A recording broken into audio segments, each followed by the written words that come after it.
My name is Cosmas Junior Maduka. I am the Executive Director, After Sales and Special Duties for Coscharis Motors PLC. My day-to-day responsibility is to ensure that our customers across the various businesses and services that we render are satisfied and are catered to and are happy. Earliest memory of working, I won't call it work, but it was kind of like bring your kids to work day, but it was not day, probably like month or holiday. So it was usually when I was when I was in grade school or primary school, whenever I had a holiday, my father would ensure that I went with him to the office.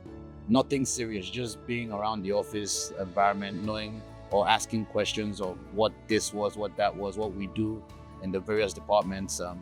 That's like my earliest memory. Legacy is basically anything that we hand down or is transmitted from generation to generation with, or more importantly, without the person or the founder being there. It could be in terms of tangibles like inheritance, land, assets. It could be intangibles, principles, values, morals.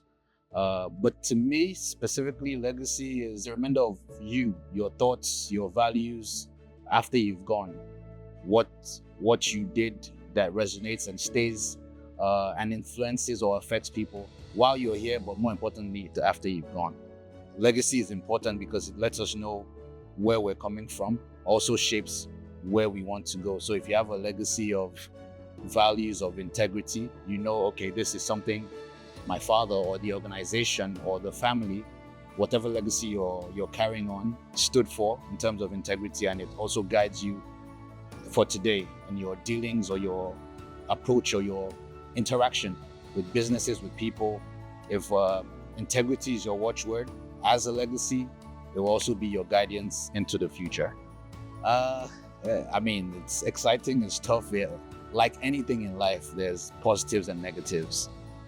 But the positives far outweigh the negatives, because I believe my father, it's a very passionate individual. He brings his full self to everything that he tries to do. So working with such a person is challenging because he pushes you to do more than enough. You have to go the extra mile.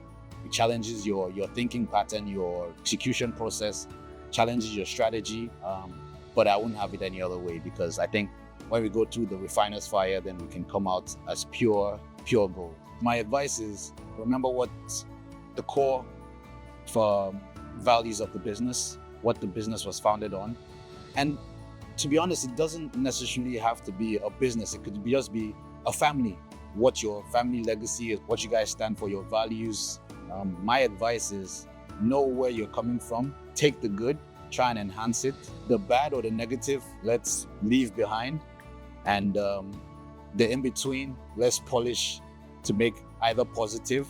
And if it can be polished to be positive, then let's leave it completely out. It seems easier said than done, but applying yourself every day, showing up consistently, having your heart first in whatever you do will definitely lead you to positive outcomes. My message to my father would be, thank you for all you do, all you've done, all you continue to do.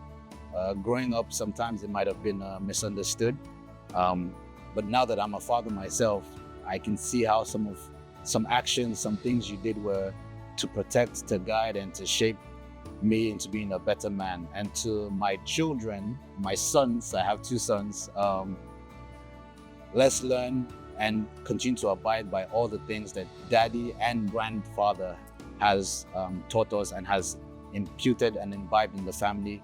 We must always put faith first, bring our best foot forward, and lead with love.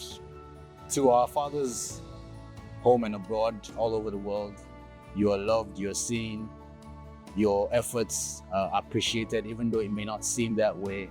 You're the backbone and rock of your home, your society, your workplace, and the country at large. Keep doing what you're doing, and we're genuinely proud of you. We appreciate you and we love you. Happy Father's Day.